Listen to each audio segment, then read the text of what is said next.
Hey, what is up guys, MKBHD here, and welcome to the iPhone XS full review. So this is going to be a pretty easy review since we know that the S-year iPhones are always a pretty incremental upgrade. So I've been using this gold XS Max from the unboxing every day since keynote day, and everything I say here will apply to both the XS and the XS Max unless I say otherwise. I'll make it clear. So the template here will be simple. Every single thing that's new and what I think of it. Also XS Max, XS extra small, Max, terrible name, just saying.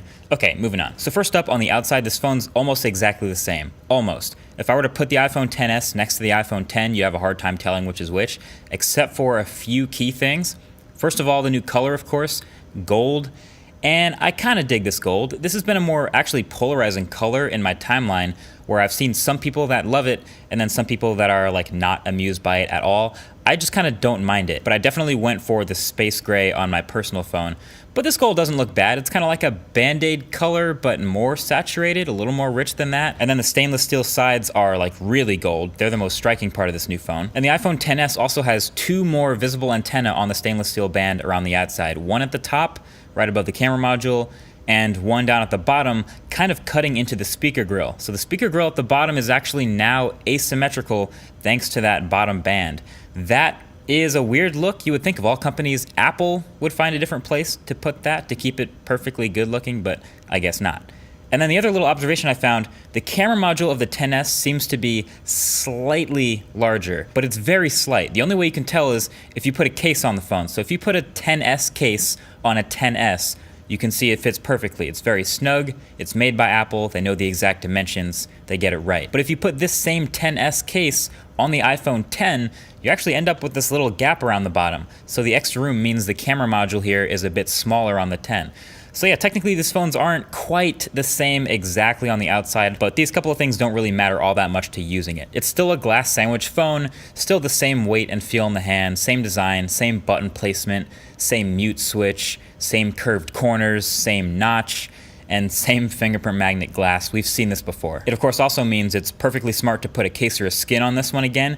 You already know I'm more of a skin person, and Dbrand is actually launching this absolutely sick matte black matrix skin with this new iPhone right now. Definitely worth checking out.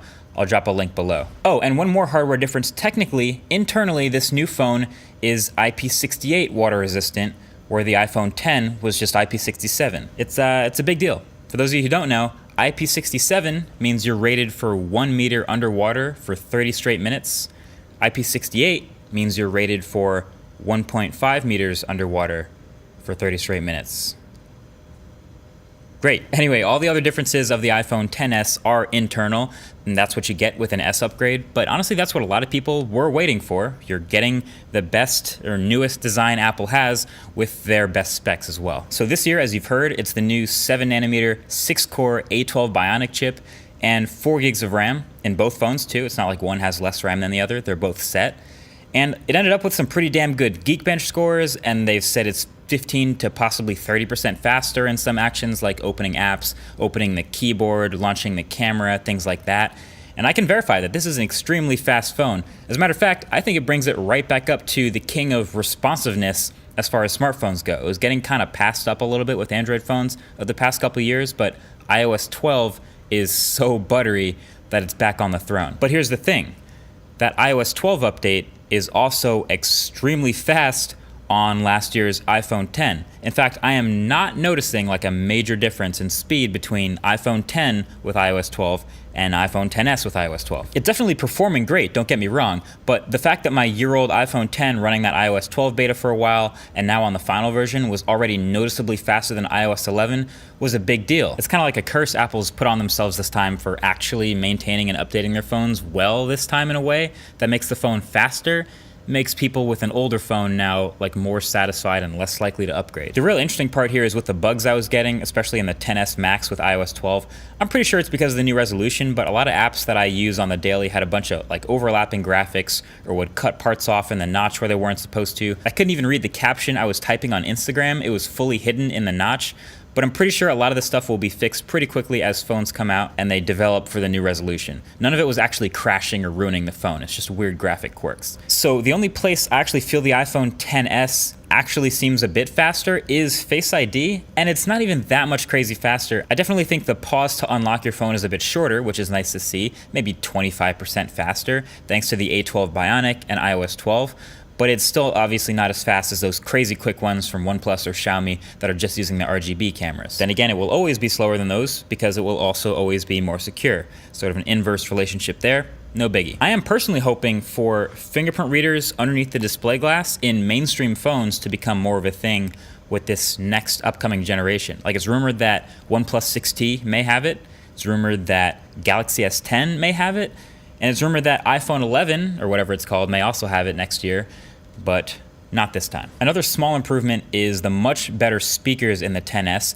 They're a bit louder and clearer now, and the stereo speaker effect is now actually really quite good. It's still using that earpiece plus the bottom speaker to technically make a stereo pair, and this makes a difference for all kinds of the media you're listening to, or music, or watching videos or shows, or even gaming.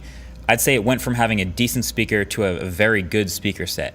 And the battery is one of the tiniest improvements in my experience. They're still one-day phones, both of them, although now iOS 12 gives you actually screen-on time, so I can tell you with my whole week with the XS Max, I was consistently getting 4 to 4.5 hours of screen-on time, lasting all day. Very similar to iPhone X, not markedly much better, definitely not worse. Still a great standby phone, but otherwise nothing too crazy to report here. Really, the shame is still how long it takes to charge these huge batteries with the slow charger included in the box. So then, last but not least, is probably the most hyped new upgrade for these phones, aside from the specs, and that would be the cameras. The iPhone XS and XS Max share the exact same cameras, and they're a slight upgrade from the X physically. They're slightly larger new sensors, still 12 megapixels. The main one is f1.8, and they're now both optically stabilized, and there's a quad LED flash now. This upgrade, I think, puts it firmly right up behind Pixel 2 as the second best smartphone camera. It's a real upgrade from the iPhone X and every other iPhone, actually a little more than I was expecting. And generally, the photos are great as you'd expect, and I think the biggest change is the more aggressive and better HDR, thanks to their smart HDR. So the color science is really good, A+ colors, A+ dynamic range. Pretty much every photo is corner to quarter sharp, and low light is pretty damn good too. I definitely want to get another side-by-side sort of test going. Got to get this iPhone alongside Pixel 3 when it comes out, probably Red Hydrogen, and some other top dogs, because obviously the minor difference comes down to opinion, but confirmed, this is an amazing smartphone camera right out the box. Now, you may have heard some talk about this improved portrait mode as well. Portrait mode on the iPhone started out kind of nearly as a joke. It was in this beta, it was pretty hacked together and sloppy at the beginning, but every year it gets better and better, like I wish Siri would, and this year it takes another leap. So portrait mode with these dual cameras uses the difference in distance between the cameras and Apple's software to create a depth map. You might have heard that before. So it kind of segments the image into different layers of different distances from the camera. So when you blur the background of a photo with portrait mode, instead of just drawing sort of a crude mask around the foreground and then applying a big blur to the whole background, this portrait mode is actually blurring the parts further away from the camera more while blurring the closer parts less. It's much more realistic and closer to what a real bokeh from a bigger camera looks like. It's a subtle difference, but it's a massive improvement, again, from the first versions of portrait mode. So you take a portrait mode photo, you go into this editing, and you get this slider for changing the depth of field after the fact. Only iPhone XS and XS Max will do this.